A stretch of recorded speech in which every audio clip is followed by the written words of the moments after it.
Hello friends, नमस्कार। आजकल 43B के रिगार्डिंग काफ़ी डाउट्स चल रहे हैं। 43B पर मैं अपनी व्यक्तिगत राय और पर्सनल व्यू शेयर कर रहा हूँ एंड होप आपके सभी डाउट्स दूर होंगे।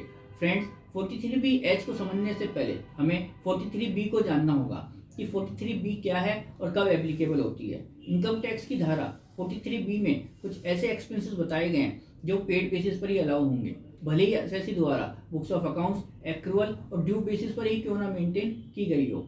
ऐसे एक्सपेंसेस अगर ईयर एंड के बाद but income tax return due date से पहले पेड कर दिए जाते हैं तो उन्हें एक्रूअल बेसिस पर अलाउ कर दिया जाता है।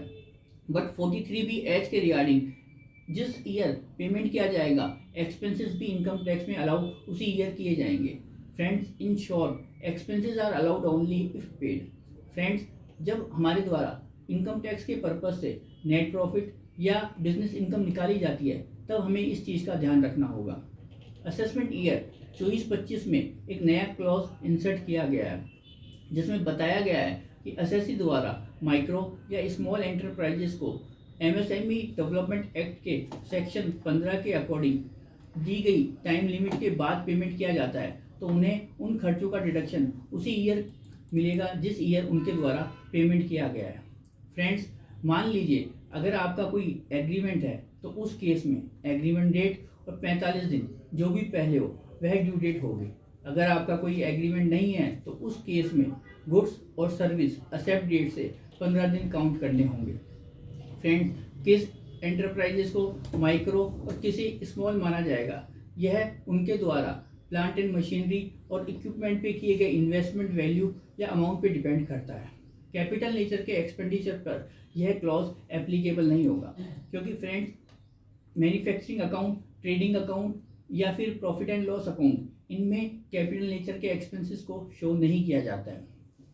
यह क्लॉज सर्विस प्रोवाइडर और मैन्युफैक्चरर पर ही एप्लीकेबल होगा। अगर मान लीजिए किसी होलसेलर या रिटेल ट्रेडर द्वारा एमएसएमई में रजिस्ट्रेशन लिया गया है तो उन्हें उस रजिस्ट्रेशन का बेनिफिट एमएसएमई लोन पर्पस के लिए ही दिया जाएगा, किसी और बेनिफिट के लिए वह एप्लीकेबल नहीं होंगे। फ्रेंड्स, मान लीजिए एसएससी द्वारा अगर रिटर्न एस्टिमेटेड बेसिस पर या 44AD, 44ADA या 44AE में फाइल की जाती है तो उस केस में भी 43B के क्लॉज एप्लीकेबल नहीं होंगे। फ्रेंड्स, यहाँ आपको दो बात ध्यान रखनी है। कोई ऐसा एक्सपेंसेस जो मैन्युफैक्चरिंग अकाउंट या ट्रेडिंग अकाउंट या in profit and loss account में शो नहीं हो रहा या नहीं किया जाता है तो उस केस में 43B लगने का सवाल ही नहीं आता। सेकंड, अगर 43B लग रहा है तो आपको एक्सपेंसेस का डिडक्शन उस ईयर मिलेगा जिस ईयर पेमेंट किया गया है। जय हिंद, जय भारत।